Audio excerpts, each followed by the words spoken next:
الرحمن الرحیم وبہ نستعین وهو خیر المعین صلی اللہ علی سیدنا محمد وآلہ الطاہرین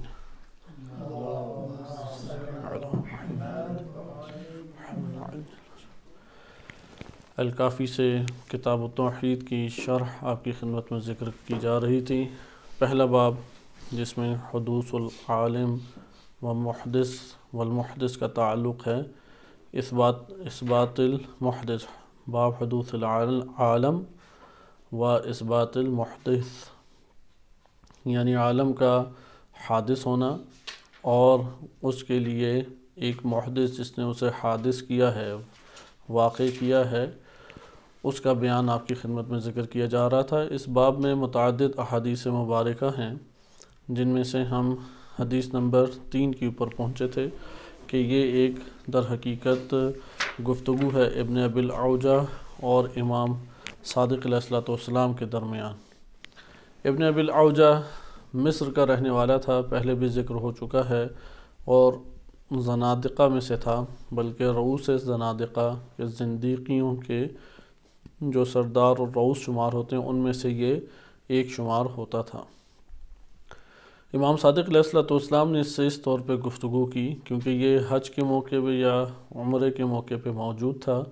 پہلی گفتگو گزر چکی ہے حدیث نمبر 2 کے ذیل میں، اسی کا یہ حقیقت میں استمرار ہے کہ ابن ابی العوجہ اگلے دن پھر امام صادق علیہ السلام کی خدمت میں آ گیا۔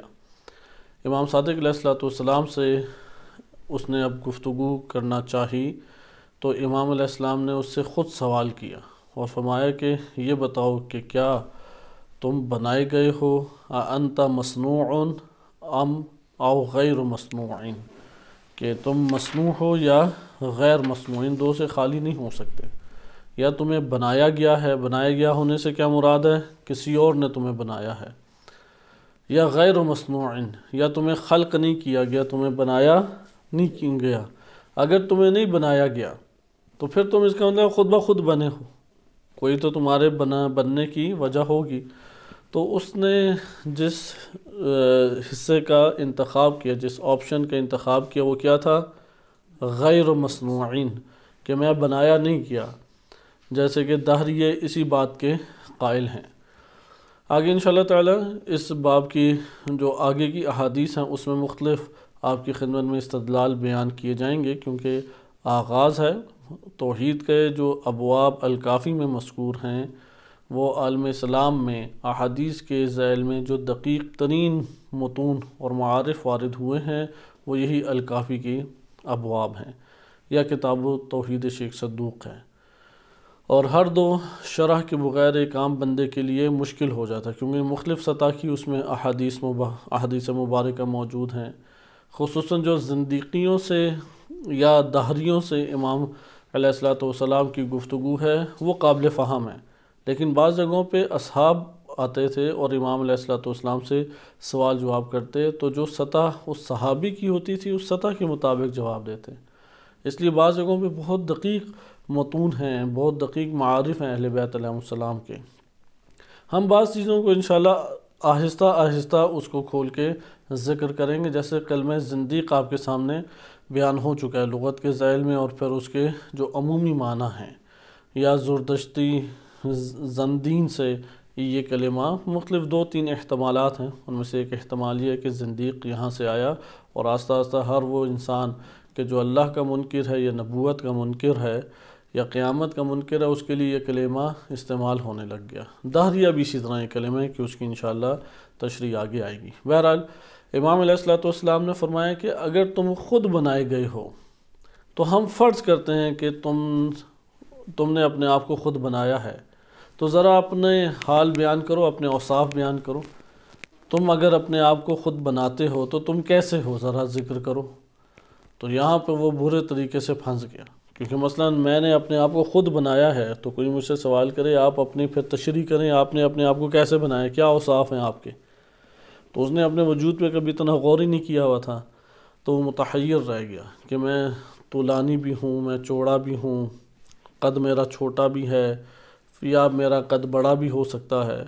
تو اس سے کوئی جواب نہیں بنا، کیونکہ لازم آتا ہے کہ جو ان شخص بھی جس شے کو بناتا ہے وہ اس کی تشریح پیش کر سکتا ہے یا نہیں؟ مثلا آپ نے ایک مٹی سے مٹکا بنا دیا یا پیالہ بنایا، تو آپ اس کے بنانے کے طریقے بیان کر سکتے ہیں یا نہیں؟ اس کے اوصاف بیان کر سکتے ہیں یا نہیں؟ اگر امام صادق علیہ السلام نے بالفاظ دیگر یہ فرمایا کہ اگر تم نے خود اپنے آپ کو بنایا ہے تو ذرا تم اپنے حالات اور اوصاف بیان کرو، کیسے تم نے اپنے آپ کو بنایا ہے، ہم بھی دیکھیں کہ تمہارا بنانا کیسا ہے۔ تو یہاں پہ اس سے کوئی بات نہیں بنی، اور اس نے کہا کہ مجھ سے آپ سے پہلے کسی نے اس طرح سے سوال نہیں کیا اور آپ کے بعد بھی کوئی نہیں کرے گا۔ اس کے اوپر امام نے اسے پھر پکڑا کہ تم تو کہتے تھے کہ دنیا میں تغیر ہے ہی نہیں، ساری چیزیں ایک جیسی ہی ہمیشہ رہتی ہیں، تو تم نے ابھی ماضی میں ایک حکم لگایا اور میرے ہی بارے میں کہہ رہے ہو کہ آج میں نے یہ سوال کیا، مجھ سے پہلے کسی نے یہ سوال نہیں کیا تھا اور بعد میں بھی کوئی سوال نہیں کرے گا، تو یہ تغیر ہے یا نہیں؟ تو ادھر بھی وہ برے طریقے سے پھنس گیا۔ پھر امام نے اسے بیان کیا کہ عالم میں جو تم خلقت دیکھتے ہو، اس خلقت کے بارے میں تم حکم کیسے لگا دیتے ہو؟ مثلا ایک تھیلا لو، اس کے اندر تم نے کچھ جواہر رکھ دیے، تم سے سوال پوچھا جاتا ہے اس میں سونا یا دینار ہے یا نہیں، تو آپ کہتے ہیں کہ مجھے نہیں، ممکنہ ہو ممکنہ نہ ہو۔ تو اس جگہ پہ آپ سے دینار کے بارے میں جب سوال کیا جاتا ہے جبکہ آپ اس کو نہیں جانتے، اور آپ حکم لگا دیں کہ اس میں دینار نہیں ہے، اس میں سونا نہیں ہے، تو یہ آپ کے لیے صحیح عمل ہے، آپ سے سازگار عمل ہے؟ اس نے کہا نہیں۔ کہا کہ تم نہ اس کائنات میں اوپر گئے نہ نیچے گئے، نہ تمہیں کائنات کی خلقت کے بارے میں صحیح طرح سے پتہ ہے، تو تم کیسے کائنات کے بارے میں یہ حکم لگا دیتے ہو کہ اس کا کوئی بنانے والا نہیں ہے، اس کا کوئی محدث نہیں ہے؟ یہ ہماری گفتگو چل رہی تھی۔ پھر عدم اور حدوث اور قدم کے حوالے سے آ گئی بحث۔ انشاءاللہ آگے جا کے ہم کسی اور مناسب وقت میں حدوث کی قسمیں پڑھیں گے۔ حدوث زمانی ہے، حدوث ذاتی ہے، قدم زمانی ہے، قدم ذاتی ہے، یا متکلمین کی اصطلاح یا فلاسفہ کی اصطلاح میں اس کے کیا معنی بنتے ہیں۔ کوئی بہت پیچیدہ معنی نہیں ہے، لیکن اصطلاح کے معنی تو واضح ہیں، لیکن جب اس کو ہم توحید کے باب میں آ کے اپلائی کرتے ہیں، تطبیق دیتے ہیں، تو اس وقت انتہائی غور و فکر کی ضرورت پیش آتی ہے۔ لیکن ہم اس واقعے کو مکمل کر لیں اور اگلا واقعہ شروع کرتے ہیں۔ اگلے ابواب بھی انہی چیزوں سے مربوط ہیں، تو وہاں پہ انشاءاللہ تعالی ہم اس کو ملاحظہ کریں گے۔ اس باطل حدوث العالم، چونکہ یہ باب آگے کئی روایات پر مشتمل ہے، کسی اور روایت کے ذیل میں ان اصطلاحات کو بھی حل کریں گے، لیکن یہاں پہ آپ کے پاس ایک محکم دلیل آ گئی۔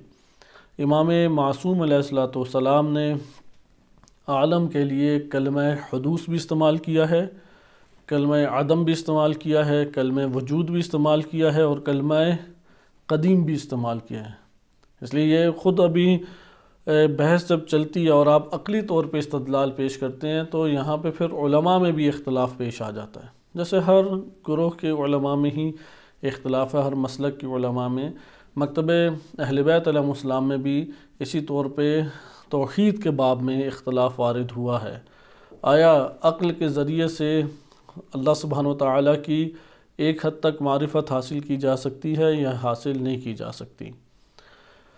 جو اہل حدیث ذہنیت کے مالک گروہ ہے یا اہل حدیث ذہنیت ہے، اس کے مطابق عقل سے نہیں حاصل کی جا سکتی، جیسا روایت میں آ گیا یا جیسا آیت میں آ گیا آپ قبول کریں اور اس کا اعتراف کریں۔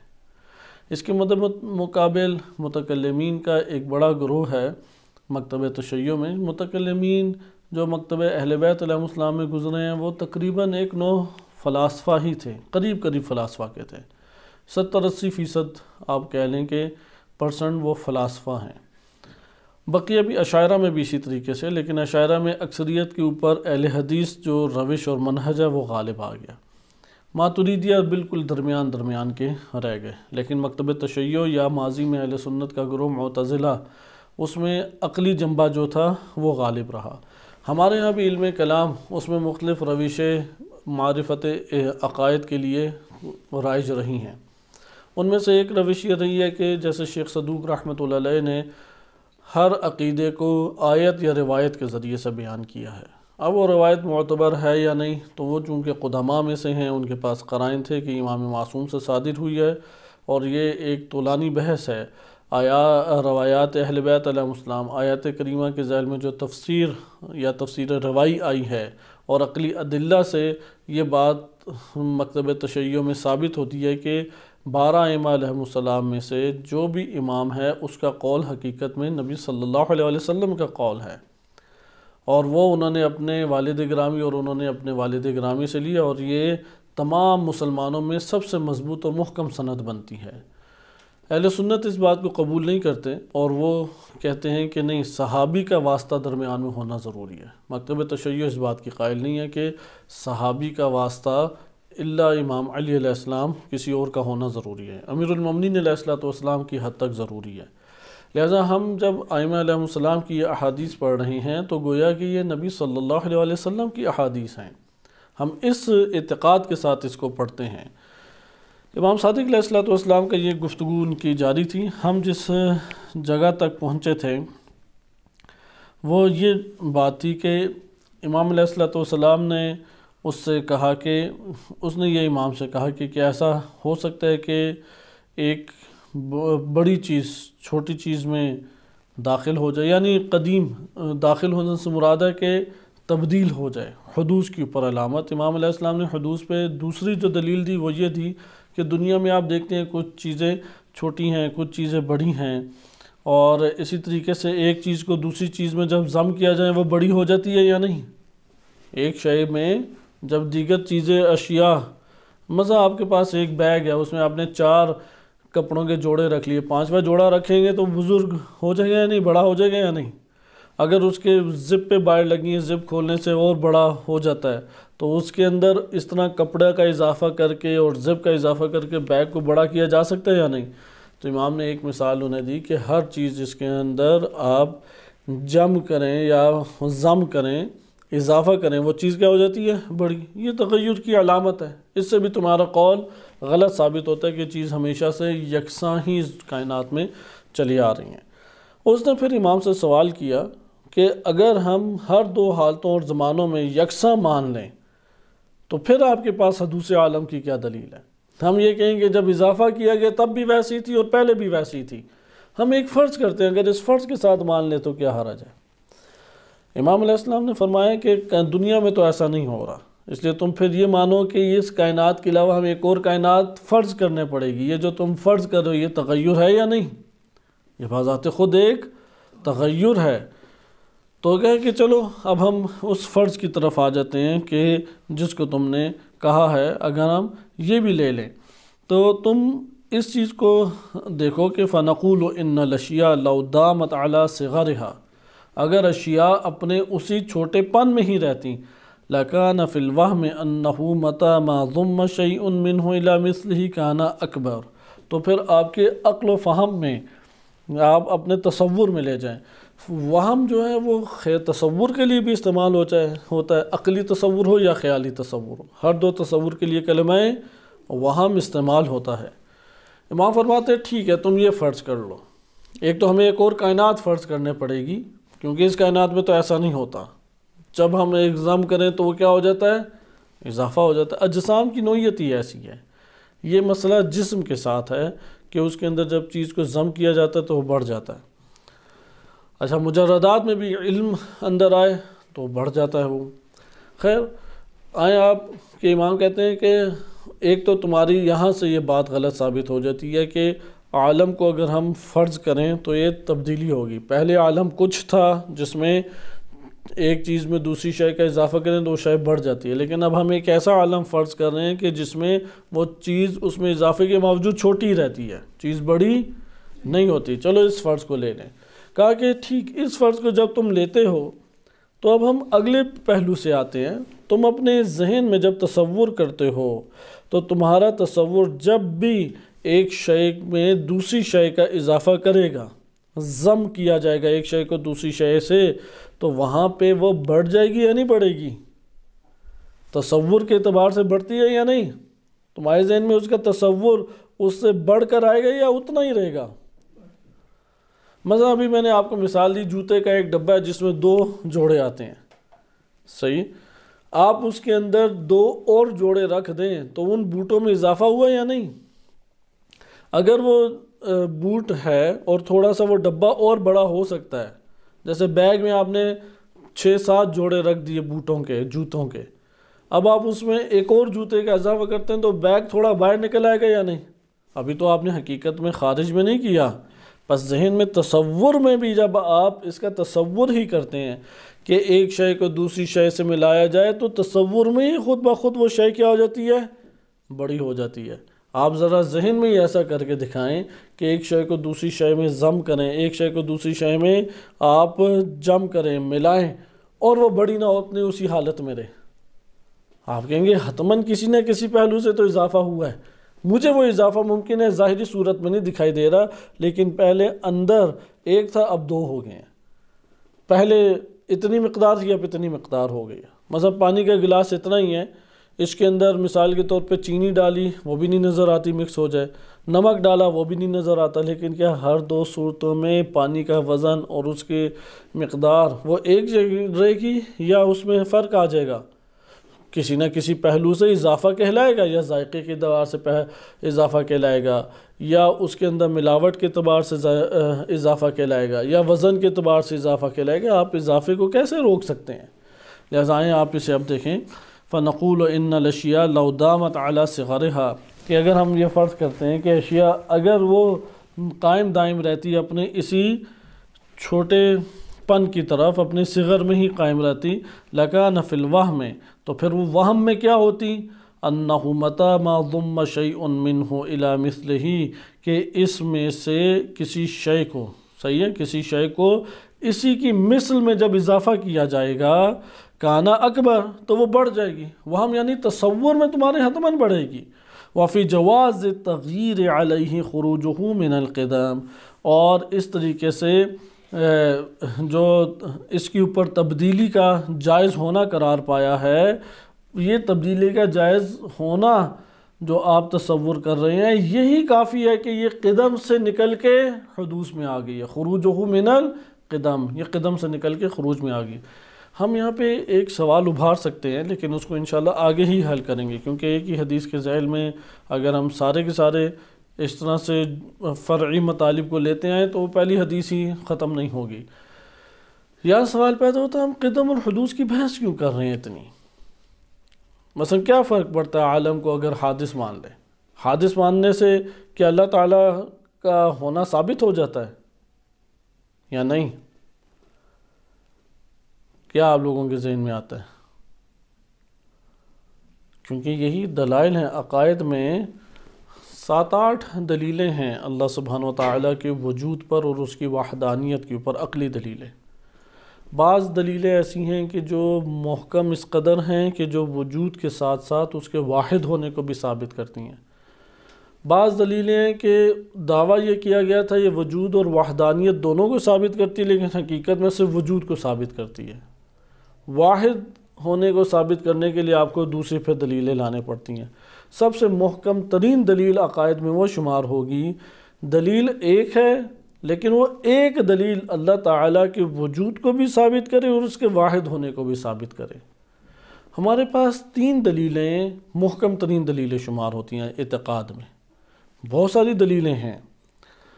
ویسے تو اگر آپ کائنات پوری ہی آیت دلیل ہے اللہ تعالیٰ کے وجود اور اس کی وحدانیت اور اس کی ربوبیت کے اوپر، پوری کائنات دلیل ہے، ہر ایک ذرہ ذرہ اس کے وحدانیت کے اوپر دلیل ہے، حتیٰ کہ ابلیس نے بھی اللہ کے خالق اور رب ہونے کو تسلیم کیا۔ جیسا کہ آپ مکالمہ پڑھ سکتے ہیں قرآن کریم میں جو ابلیس اور اللہ سبحانہ وتعالیٰ کے درمیان میں ہوا، تو ابلیس نے اعتراف کیا خلقتنی، جب خلقتنی کہا تو اس کا مطلب ہے کہ میں مخلوق، رب تو خالق، اس کا یہ مطلب نکلتا ہی نہیں، ورنہ وہ ابلیس کیوں خلقتنی کہے گا، کلمہ خلق استعمال کیا۔ اللہ سبحانہ وتعالیٰ کے اسماء و صفات کی معرفت رکھتا تھا، عزت باری تعالیٰ کی قسم کھائی، قیامت میں یقین رکھتا تھا الی یوم یبعثون، اس نے کہا قیامت تک مجھے ڈھیل دی جائے، ہدایت اور گمراہی کا پتہ تھا، اس لیے کہا کہ کوئی بھی تیری راہ میں نہیں چلے گا، تو اللہ سبحانہ وتعالیٰ نے فرمایا کہ میرے مخلص بندے چلیں گے۔ خلاصہ کلام یہاں پہ حدوث اور قدم کی بحث اس لیے اہم ہے کہ اگر آپ قدیم مان لیتے ہیں تو اس کا یہ مطلب ہے کہ ساری چیزیں ہیں ہی خود بخود، لیکن اگر آپ حادث مانتے ہیں تو حادث جو ہے وہ تغیر کو طلب کرتا ہے، صحیح ہے، اس میں تغیر برپا ہوتا ہے۔ یہاں پہ یہ بحث آتی ہے کہ اگر آپ حادث مانیں تو کس نے حادث کیا، کس نے اس کو عدم سے نکال کے وجود میں دیا؟ اس کے اوپر بھی بحث کریں گے تو آگے جا کے کہ عدم میں چیزیں تھیں تو عدم کوئی ہونے والی چیز ہے۔ ایک طرف آپ کہہ رہے ہیں عدم کا ہونا، اور ایک طرف کہہ رہے ہیں کہ عدم کا ہونے سے کیا مراد ہے؟ نہ ہونا، اور ایک دفعہ کہہ رہے ہیں ہونا۔ یہ وہ وجہ بنی کہ فلاسفہ نے یہ اصطلاح کو ایجاد کیا، قدم زمانی اور قدم ذاتی، اس لیے دوبارہ اس کے اوپر غور کریں، کیونکہ اللہ تعالیٰ کی معرفت کے لیے جتنا غور و فکر کیا جائے گا، قرآن نے بھی تدبر اور تفکر کا درس دیا ہے۔ اس لیے اہل حدیث روش وہ ہر جگہ پہ کامیاب روش نہیں ہے۔ اہل حدیث روش تمام مکاتب فکر میں پائی جاتی ہے۔ مکتب تشیع میں فقہ میں جب وہ اہل حدیث روش آئی تو اخباریت کہلائی، اگرچہ فقہ میں مکتب تشیع اس بات کی قائل ہے کہ عقل کو ترجیح نہیں دی جائے گی، کیونکہ ہمیں احکام شریعت شارع کے بغیر پتہ ہی نہیں لگ سکتے۔ حنفی قائل ہیں کہ نہیں، آپ عقل و شعور کو استعمال کر کے ایک علت کو دریافت کر سکتے ہیں اور اس علت کی بنیاد پہ اس کی دیگر فرعیات کے اوپر اسے صلاحیت حکم کو دے سکتے ہیں، لیکن مکتب تشیع قائل نہیں ہے۔ مکتب تشیع قائل ہے کہ ہاں منبع کے اعتبار سے ہے عقل ایک دلیل، لیکن وہ دلیل ہمیشہ شریعت کا ایک آپ کے لیے مقدمہ اس کے ساتھ ضم کرنا پڑتا ہے۔ بنیادی دلیل ہمارے پاس قرآن اور روایات اہل بیت علیہ السلام ہیں، لیکن جب آپ عقائد کے دامن میں آتے ہیں تو عقائد میں قرآن کریم اور روایات اہل بیت علیہ السلام نے نقلی طور پہ فقط چیزیں بیان نہیں کیا، بلکہ غور و فکر سے اسے لینے کا درس دیا۔ اگر آپ غور و فکر نہیں کرتے تو اس کا مطلب ہے کہ اس معرفت کے مقابلے میں دل میں تالا پڑا ہوا ہے۔ افلا یتدبرون القرآن ام علی قلوبہم اقفالھا، کیا وہ قرآن میں تدبر نہیں کرتے یا ان کے دلوں میں قلوب میں تالے لگے ہوئے ہیں؟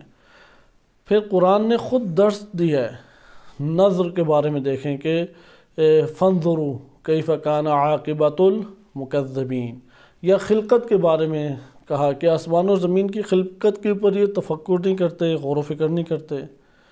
یا اسی طریقے سے قرآن میں مختلف آیات وارد ہیں، وَيَتَفَكَّرُونَ فِي خَلْقِ السَّمَاوَاتِ وَالْأَرْضِ، اٹھتے بیٹھتے کروٹوں کے بل لیٹتے ہوئے اللہ کا ذکر بجا لاتے ہیں، ذکر الہی، اور آسمانوں اور زمین کی خلقت پہ غور و فکر کرتے ہیں۔ آپ جب آسمانوں اور زمین کی خلقت کے اوپر غور و فکر کریں گے تو وہاں سے یہ مطالب آپ کے سامنے آشکار ہونا شروع ہو جائیں گے۔ حتیٰ کہ ملا صدرہ رحمۃ اللہ علیہ نے تحریر کیا کہ جو شخص آسمان اور زمین اس کے اوپر غور و فکر نہیں کرتا وہ اللہ کی معرفت حاصل نہیں کر سکتا۔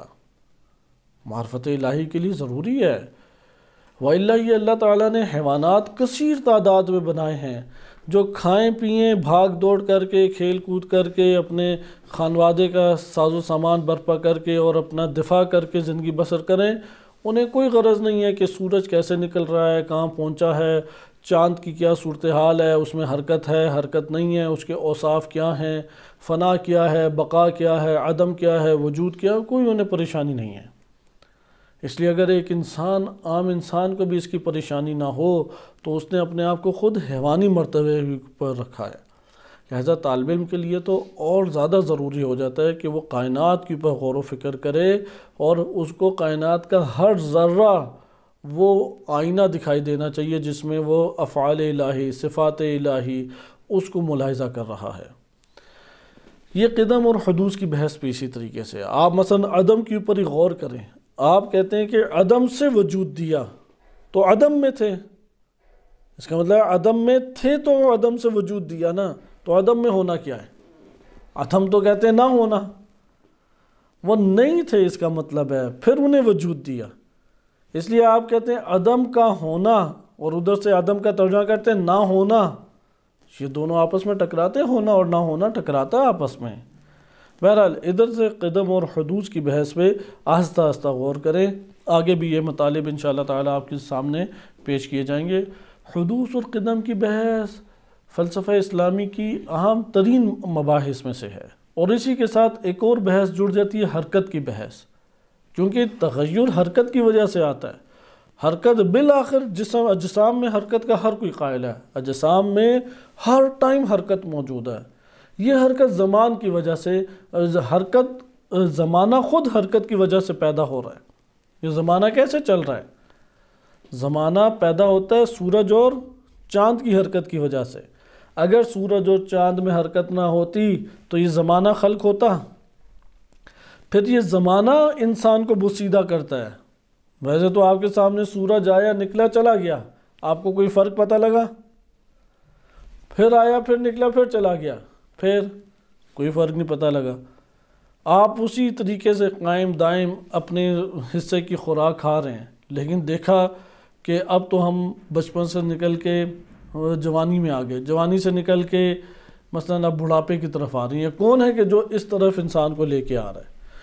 یہ ہمارے پاس بات چیت آئی، اس لیے امام علیہ السلام نے فرمایا کہ تمہارا وہم میں بھی، تصور میں بھی، اگر ایک شے کو تم اب اسی کی مثل میں ضم کرتے ہو تو وہ بڑی ہو جائے گی تصور میں تمہارے، بے شک باہر بڑی نہ ہو، تصور میں تو ہوگی نا بڑی۔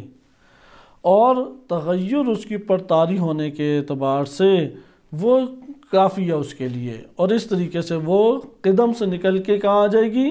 خروجہ من القدم، وہ قدم سے نکل آئے گی۔ کما ان فی تغییرہ دخولہ فی الحدث، بالکل اسی طریقے سے کہ اس کا متغیر ہونا اور تبدیل ہونا اس کو داخل کر دیتا ہے، کس میں؟ حدث میں داخل کر دیتا ہے۔ یعنی یہ حادث ہے، اس بات کے اوپر یہ علامت بن جاتی ہے، یہ صرف تمہارے تصور میں ہی برپا ہو رہا ہے۔ اللہ سبحانہ وتعالیٰ کی ذات میں کوئی تبدیلی وہ پیدا نہیں ہوتی، کیونکہ جس شے میں تبدیلی پیدا ہو اس کا یہ مطلب ہے کہ وہ اس کی محتاج ہے یا اس کے اوپر اس کا زور چل گیا ہے، وَإِلَّا تو یہ تبدیلی پیدا نہ ہوتی۔ تبدیلی کب پیدا ہوتی ہے؟ یا وہ کسی نہ کسی پہلو سے اس کی محتاج ہے، یا اس کے اوپر اس کا ایک زور اور دباؤ چل گیا ہے۔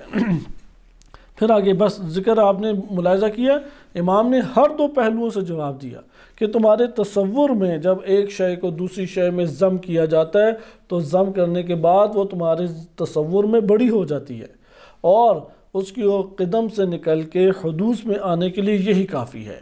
لہذا جیسے ہی یہ تم عمل انجام دو گے تصور کے اعتبار سے، تو پھر اس کے لیے تغییر کے اعتبار سے جائز ہے یہ قدم سے نکلے، و تغییر علیہ، اور اس شے کے اوپر تغیر آ جائے، یہ قدم سے نکل آئی۔ جب وہ قدیم ہونے سے نکل آئی، یعنی اب قدیم نہیں ہے، قدم ہونے سے نکلنے سے کیا مراد ہے؟ یہ قدیم، جو قدیم ہوتی تو اس کے اوپر تبدیلی نہ آتی، اس تبدیلی نے آگے بتا دیا کہ میں قدیم نہیں ہوں۔ نمبر دو، اس قدیم نے جب یہ تبدیلی آئی تو اس تبدیلی نے آگے بتا دیا کہ یہ حادث ہے، یہ پہلے نہیں تھی اور اب وجود میں آیا ہے۔ لیس لک وراءہ شیء یا عبد الکریم، کہ اے عبد الکریم ان حالتوں سے تو کوئی شے باہر نہیں ہوگی۔ آج یا تو اس دنیا کے اندر تم نے ایک شے کو دوسری شے میں ضم کیا، تم کہتے ہو کہ وہ ہم فرض کرتے ہیں اپنی جگہ پہ باقی رہے، ٹھیک ہے وہ اپنی جگہ پہ باقی رہے، تمہیں ایک اور کائنات لانے پڑے گی، یہی تمہاری تبدیلی بتا دیتی ہے کہ یہ قدیم نہیں تھی، یہ حادث ہے۔ یا تم اپنے تصور میں غور کرو، تصور میں جب ایک شے کو دوسری شے میں تم ملاتے ہو کسی نہ کسی پہلو سے وہ بڑھ جاتی ہے، اضافہ ہو جاتی ہے، اس اعتبار سے بھی تمہیں پتہ لگ جاتا ہے یہ قدیم نہیں ہے، اور نمبر دو یہ حادث ہے، اس کے علاوہ کوئی چارہ نہیں ہے۔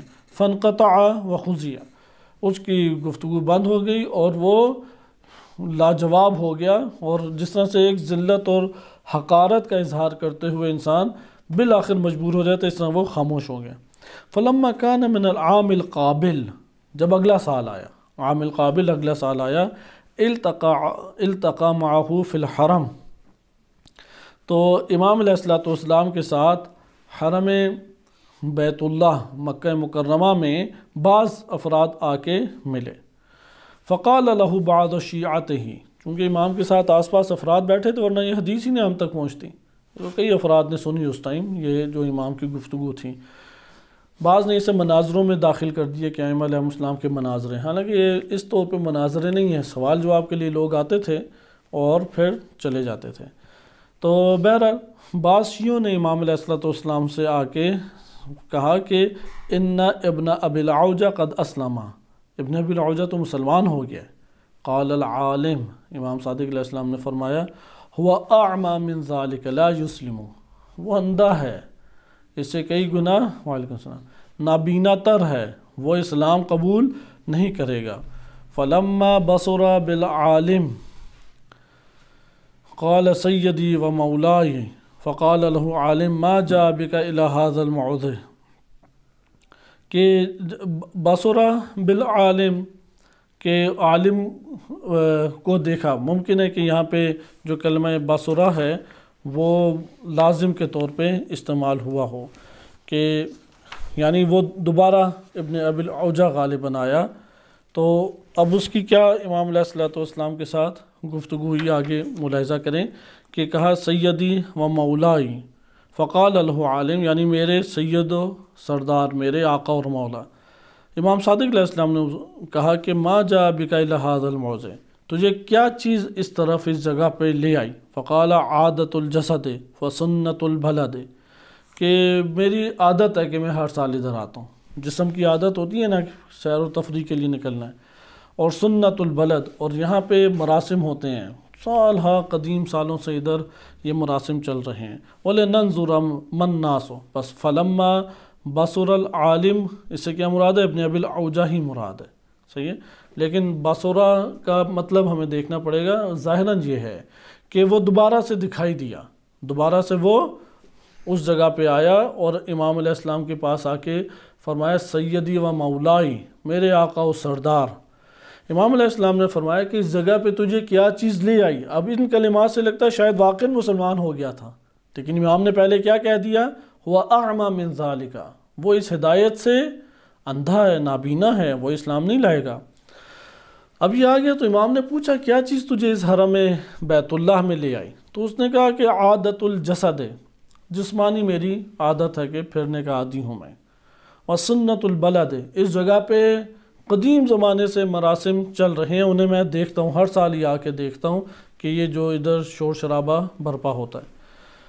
وَلِنَنْظُرَ مَا النَّاسُ فِيهِ مِنَ الْجُنُونِ وَالْحَلْقِ وَرَمْيِ الْحِجَارَةِ، تاکہ ہم لوگ دیکھیں یہ لوگ اس مراسم میں، یہ جو حج کے مراسم ہیں، کیا دیوانہ ور کام کر رہے ہوتے ہیں، کوئی ٹنڈے کرا رہا ہے، کوئی پتھر مار رہا ہے، رمی الحجارات ہے، کنکریاں اٹھا کے مار رہا ہے، کسی نے سر منڈوایا ہوا ہے، کوئی مجنونوں کی طرح بس طواف کر رہا ہے، تو میں یہ حرکتیں دیکھنے بس آتا ہوں۔ فقال له العالم، امام صادق علیہ السلام نے اس سے فرمایا انت بعد على عتوبك وضلالك یا عبد الکریم، اس کے باوجود انت بعد، یعنی جو کچھ گزر چکا ہے، اس کے باوجود تو اپنی اسی اکڑپن اور گمراہی کے اوپر ابھی بھی ڈٹا ہوا ہے، یا عبد الکریم۔ فذهب يتكلم، اس نے دوبارہ سے گفتگو کرنا شروع کی، فقال له، اور کہا امام علیہ السلام سے لا جدال فی الحج، یعنی فذهب يتكلم، اس نے فرار کیا، گفتگو کرنے سے کیا کیا؟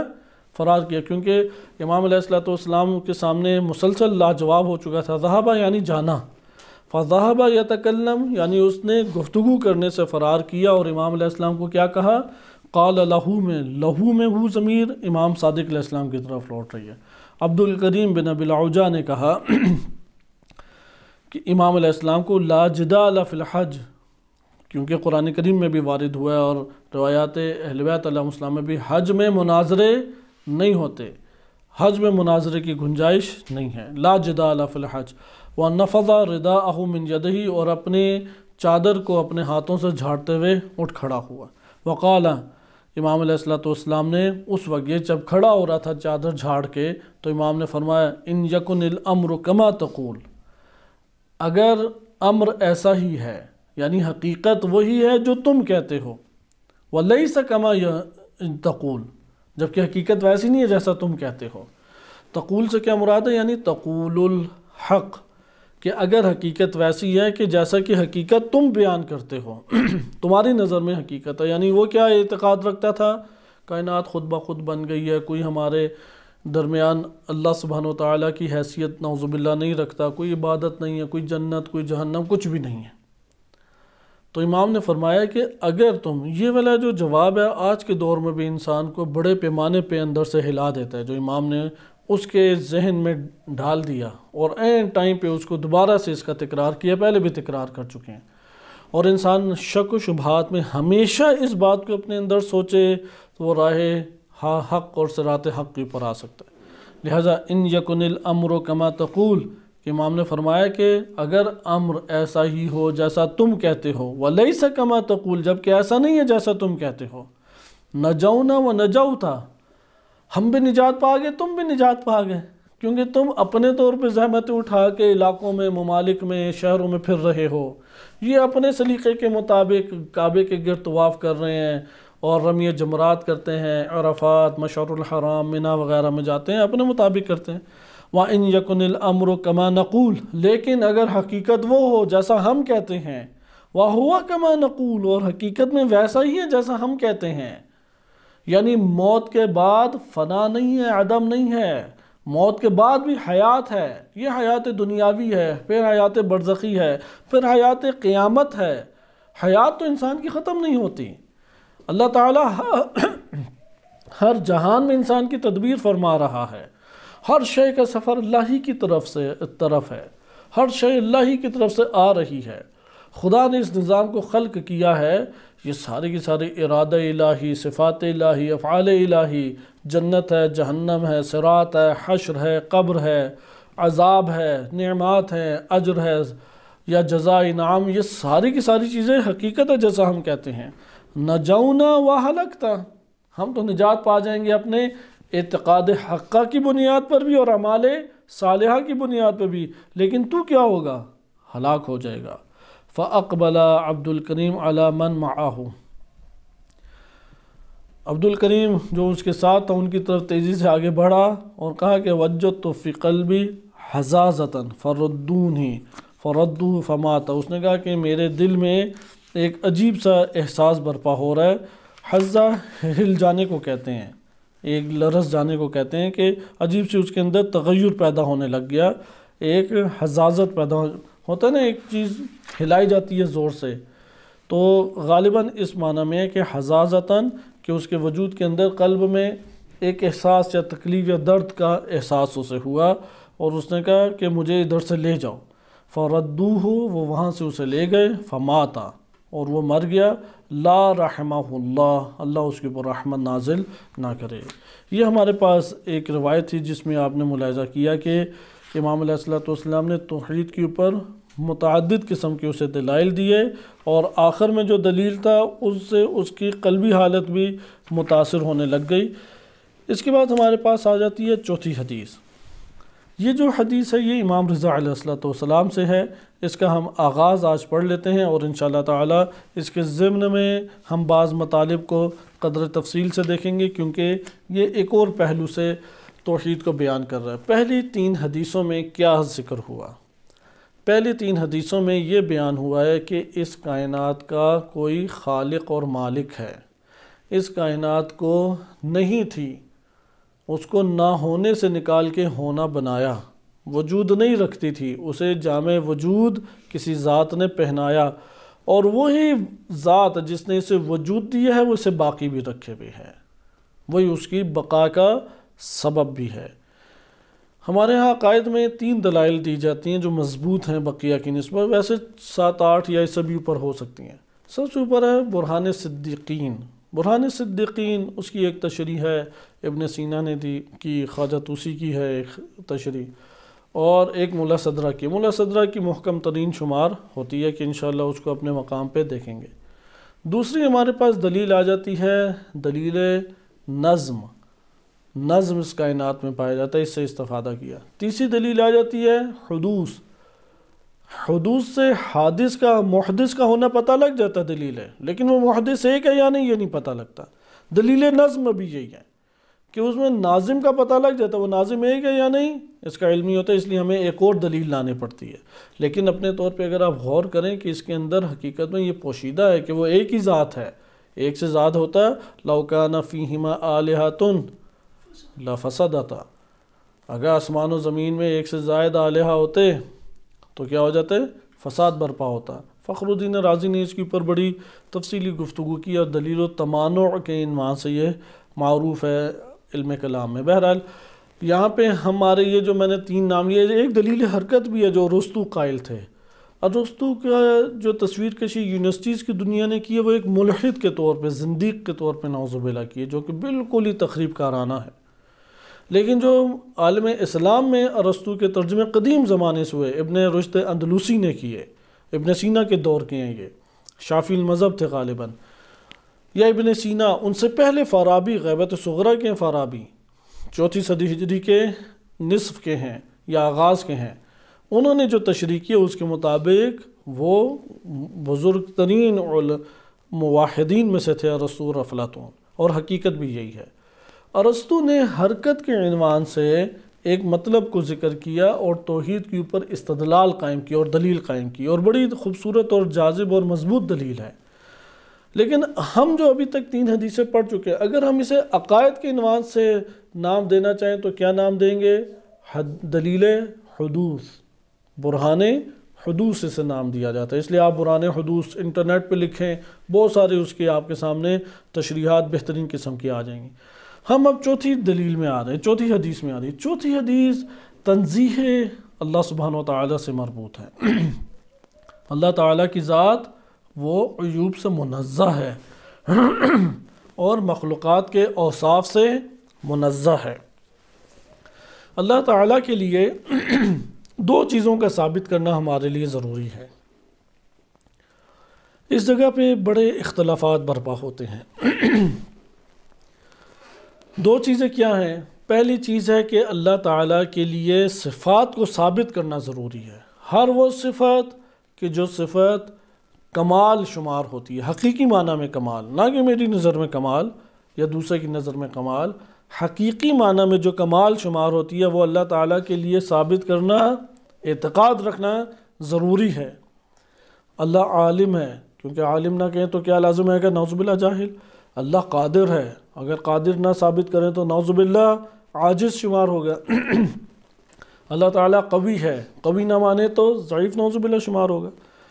سمیع ہے، بصیر ہے، حی نہ مانے تو نعوذ باللہ میت شمار ہوگا۔ اس لیے یہ والے نہیں ہم مان سکتے۔ اصل ثبوت ہے، کمالات جب آپ ثبوت مانتے ہیں تو ان کا جو متضاد ہے اس سے تنزیہ کرنے پڑ جاتی ہے۔ اسی کے ضمن میں یہ آتا ہے کہ اللہ سبحانہ و تعالیٰ مخلوق نہیں ہے، نہ مخلوق کے ساتھ ایسی شباہت رکھتا ہے کہ مخلوق اور خالق ایک دکھائی دینے لگے، نہیں۔ ہاں یہاں پہ اس سوال کا جواب آگے آئے گا، اللہ بھی عالم ہے، اشیاء بھی عالم ہے، غیر اللہ جو مخلوق، ہم بھی مثلا کہتے ہیں فلاں عالم ہے، اللہ بھی قادر ہے، آپ کہتے ہیں میں بھی اس چیز کے اوپر قادر ہوں۔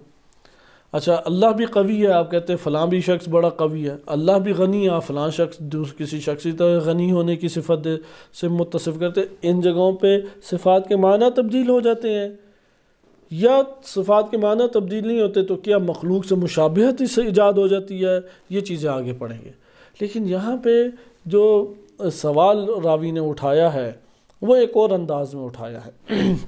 یہ والی بحثیں آگے آ رہی ہیں انشاءاللہ، اگلے ابواب میں آ رہی ہیں، اس باب میں ممکن ہے نہ آئے۔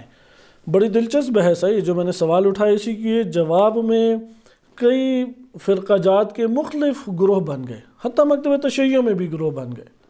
مثلا شیخ صدوق رحمۃ اللہ علیہ کہتے تھے کہ اللہ کو جب عالم کہتے ہیں وہ اپنے علم کے اعتبار سے ہی اس کا معنی ہے، یہ والا معنی نہیں کریں گے جو مخلوق میں آپ علم کے اعتبار سے کرتے ہیں۔ بعض نے کہا کہ چونکہ روایت نے کہہ دیا مان لو، جیسے سلفی اور اہل حدیث کہتے ہیں، مکتب تشیع میں آج بھی مشہد اسی طرح کے افراد سے بھرا ہوا ہے کہ جیسا روایت میں ہے بس مان لو۔ اگر روایت میں آیا ہوتا کہ اللہ کے ہاتھ ہے، کیونکہ ہمارے ہاں اہل بیت علیہ السلام سے حدیث ہے، اس میں ید کا معنی بیان کر دیا کہ ید جسمانی نہیں ہے، وَإِلَّا اہل حدیث کی طرح وہ بھی قائل ہوتے کہ ہاں اس بات کرو کہ ید ہے، کیفیت نہیں جانتے، وہ بھی یہی اہل حدیث اس بات کے قائل ہیں۔ قرآن جب کہہ رہے تو تم مانو، لیکن تم یہ کہو کہ وہ کیسا ہاتھ ہے، جسمانی یا غیر جسمانی، اس کا ہمیں نہیں پتہ، کیف کا نہیں پتہ۔ یہ والی بحثیں انشاءاللہ آگے ہم دیکھیں گے۔ یہاں پہ جو چوتھا سوال ہے اس میں دوبارہ وہی مسئلہ اٹھایا جاتا ہے جو عموماً ہم لوگ بعض اوقات وسوسوں کی حالت کا شکار ہو کے سوچتے ہیں، یا یہ وہی مسئلہ ہے کہ جو موسیٰ علیہ السلام کے ساتھ اہل ایمان تھے وہ بھی ڈگمگا گئے ایک مقام پہ، اور وہ یہ ہے کہ اچھا اللہ نظر کیوں نہیں آتا، ہے کہاں پہ، کس جگہ کے اوپر ہے، سوال پیدا ہوتا ہے یا نہیں؟ حضرت موسیٰ علیہ السلام کا فرعون سے ٹکراؤ ہوا جب دریائے نیل یا بحر نیل کراس کر لیا، اور فرعون اور اس کا لشکر عبرت کا نمونہ بن کے غرق ہو گیا، ہلاکت کا شکار ہوا۔ نکل کے جب وہ علاقوں میں گئے تو ایک علاقے میں دیکھا کہ وہ بچڑا سا انہوں نے بنایا ہوا ہے، اس کو پوج رہے ہیں، عبادت کر رہے ہیں، اسے خدا کی طرح معبود قرار دے رہے ہیں۔ تو موسیٰ علیہ السلام کے ساتھیوں نے کیا تقاضا کیا موسیٰ علیہ السلام سے؟ قرآن کریم میں اس کا تذکرہ وارد ہوا ہے۔ کیا تقاضا کیا انہوں نے؟ ہمارے لیے بھی کوئی ایسا خدا لے آئے کہ ہم بھی اسے دیکھیں اور دیکھ کے اس کی پرستشیں کریں، اس کی عبادت کریں، یا اس طریقے سے اظہار عاجزی اور انکساری کریں۔ تو یہ والا مسئلہ آج بھی جو سطحی ذہن کے مالک ہوتے ہیں، یا یہ کہ کمزور ذہن کے مالک ہوتے ہیں، وسوسوں کا شکار ہو جاتے ہیں، حس کے اوپر فقط اعتبار رکھتے ہیں، تو وہ اس طرح کے امور کا زیادہ جلدی شکار ہوتے ہیں۔ اس روایت میں امام نے اسی چیز کو حل کیا ہے اور بیان کیا ہے، لہذا وہ بھی آ کے اسی طریقے سے ذکر کرتا ہے اللہ ہے تو کہاں پر ہے، دکھائی کیوں نہیں دیتا، جگہ کہاں پہ ہے اس کی، بیت اللہ کو بیت اللہ کیا، اللہ کا وہ گھر ہے، یا یہ روح نفقت من روحی، اللہ کی کوئی روح ہے جو اللہ نے نعوذ باللہ پھونک دی، یا اللہ آدم علیہ السلام کو اپنی صورت کے اوپر خلق کیا، اللہ کی کوئی صورت ہے۔ تو اس طرح سے یہ ہے۔ میں آغاز کا حصہ پڑھ دیتا ہوں، باقی انشاءاللہ اگلے درس میں، کہ آغاز روایت ہے حدثنی محمد بن جعفر الاسدی عن محمد بن اسماعیل البرمکی الرازی عن الحسین بن حسن بن برد الدینوری عن محمد بن علی عن محمد بن عبداللہ الخراسانی۔ عبداللہ خراسانی امام رضا علیہ السلام کا خادم تھا۔ قال، تو یہ محمد بن عبداللہ الخراسانی، یہ خراسانی بیان کرتا ہے، دخل رجل من زنادق علی ابی الحسن علیہ السلام، امام رضا علیہ السلام کے پاس ایک زندیق آیا، وعندہ جماعت، جبکہ امام کے پاس افراد بیٹھے ہوئے تھے، ایک جماعت آئی ہوئی تھی، ایک گروہ بیٹھا ہوا تھا۔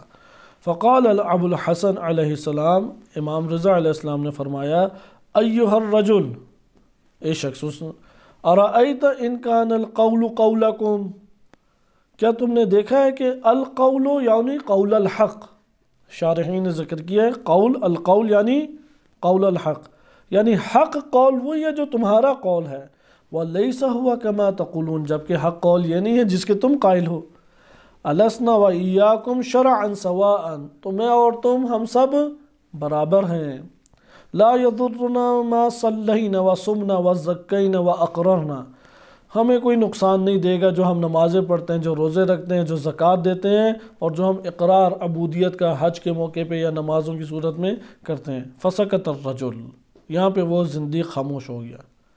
اب اس کے پاس تو کچھ نہیں بن پڑا کہ ٹھیک ہے، اگر میں اور یہ جیسا میں کہتا ہوں کائنات ہمیشہ سے ہے، کوئی جنت جہنم نہیں ہے، تو ٹھیک ہے، یہ اپنی زندگی کے مطابق عمل انجام دے رہے ہیں، میں اپنے طور طریقوں کے مطابق، لیکن اگر وہ ہے کہ جو یہ کہتے ہیں پھر تو میری شامت آ جائے گی، پھر تو میں برباد ہو گیا، اس لیے چپ ہو گیا وہ۔ ثم قال ابو الحسن، امام صادق علیہ السلام نے فرمایا، وَإِن كَانَ الْقَوْلُ قَوْلَنَا، اگر قول حق وہ ہے جو ہمارا اعتقاد ہے، وَهُوَ قَوْلُنَا، اور ہم جس کے قائل ہیں وہی حق ہے، أَلَسْتُمْ قَدْ هَلَكْتُمْ وَنَجَوْنَا، کیا ایسا نہیں ہے کہ تم ہلاک ہو گئے اور ہم نجات پا گئے؟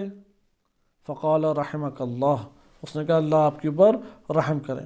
اوجدنی کیف ہوا و این ہوا، آپ مجھے بیان کریں وہ کیسا ہے اور کہاں ہے، وہ کیسا ہے اور کہاں، کیونکہ ان کا مسئلہ بھی یہی تھا، حس پر اعتماد کیے ہوئے تھے، حواس ظاہری سے ہر چیز کو لینا چاہتے ہیں، اس لیے انہوں نے کہا ہمیں کائنات میں ہر وجود ان دو صفت کے ہمراہ نظر آتا ہے، کیفیت اس کی ہے، کس سے کوئی کیا انداز ہے اس کا، نمبر دو ہے کہاں پر وہ، ہم اسے جا کے مل لیں۔ تو پھر امام علیہ السلام نے اسے بیان فرمایا کہ وَيْلَكَ إِنَّ الَّذِي ذَهَبْتَ إِلَيْهِ غَلَطٌ، کہ تم جس طریقے سے معرفت الہی حاصل کرنا چاہ رہے ہو یہ راہ غلط ہے، یہ طریق غلط ہے، اس لیے یہ سوال تمہارے ذہن میں پیدا ہو رہا ہے۔ هو عین العین بلا عین وکیف الکیف بلا کیف فلا يعرف بالکیفوفیت ولا بعینونیت ولا یدرک بحاست ولا یقاس بشیء۔ انشاءاللہ اس کی تشریح اگلے درس میں آپ کی خدمت میں بیان کی جائے گی۔ صلی اللہ علیہ سیدنا محمد وآلہ الطاہرین۔